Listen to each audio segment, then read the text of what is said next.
श्री राम दरबार में हनुमान जी महाराज श्री राम जी की सेवा में इतने तन्मय हो गए कि गुरु वशिष्ठ के आने का उन्हें ध्यान ही नहीं रहा। सभी ने उठकर उनका अभिवादन किया, पर हनुमान जी नहीं कर पाए। वशिष्ठ जी ने श्री राम जी से कहा, राम, गुरु का भरे दरबार में अभिवादन न करना अपमान है, इसके लिए क्या सजा होनी चाहिए? श्री राम जी ने कहा, गुरुवर आप ही बताइए। वशिष्ठ जी ने कहा, मृत्यु दंड। श्री राम जी ने कहा, स्वीकार है। तब श्री राम जी ने पूछा, गुरुदेव आप बताइए यह अपराध किसने किया है? वशिष्ठ जी ने कहा, मैं बताऊं पर राम, तुम्हारा यह प्रिय है, तुम अपने आप को सजा दोगे पर उसे नहीं दे पाओगे। श्री राम जी ने कहा, गुरुदेव राम के लिए सब समान है। वशिष्ठ जी बोले, नहीं राम, मुझे तुम पर संशय नहीं है, पर मुझे यह संशय है कि दंड पूरी तरह से पूरा हो पाएगा या नहीं। यदि तुम मुझे विश्वास दिलाते हो कि तुम उसे अपने अमोघ बाण से मृत्यु दंड दोगे तो मैं अपराधी का नाम और अपराध बताऊंगा। श्री राम जी ने फिर अपना संकल्प व्यक्त किया। तब वशिष्ठ जी ने कहा, यह अपराध हनुमान जी ने किया है। हनुमान जी ने स्वीकार कर लिया। फिर श्री राम जी ने दरबार में घोषणा की कि कल सायंकाल सरयू के तट पर हनुमान जी को मैं स्वयं अपने अमोघ बाण से मृत्यु दंड दूंगा। हनुमान जी घर गए तो उदासी की स्थिति में उन्हें देख माता अंजनी चकित रह गई। उन्होंने बार बार पूछा, क्या बात है मेरे लाल? महावीर हनुमान जी आज इतने उदास क्यों हो?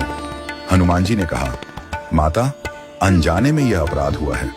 आप जानती हैं कि संपूर्ण ब्रह्मांड में मुझे कोई नहीं मार सकता, लेकिन श्री राम के अमोघ बाण से कोई भी नहीं बच सकता।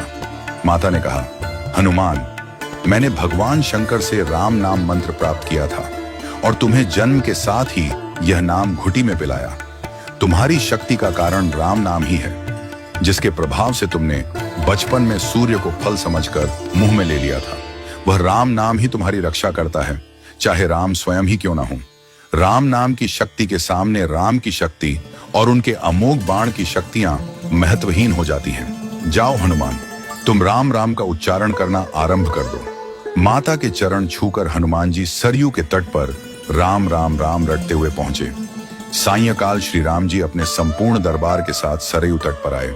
सभी को यह कौतूहल था कि क्या श्री राम हनुमान जी को सजा देंगे, लेकिन जब श्री राम ने बार बार अपने अमोघ बाण चलाए तो हनुमान जी पर उनका कोई असर नहीं हुआ। तब गुरु वशिष्ठ जी ने शंका जताई, राम, क्या तुम पूरी निष्ठा से बाण चला रहे हो?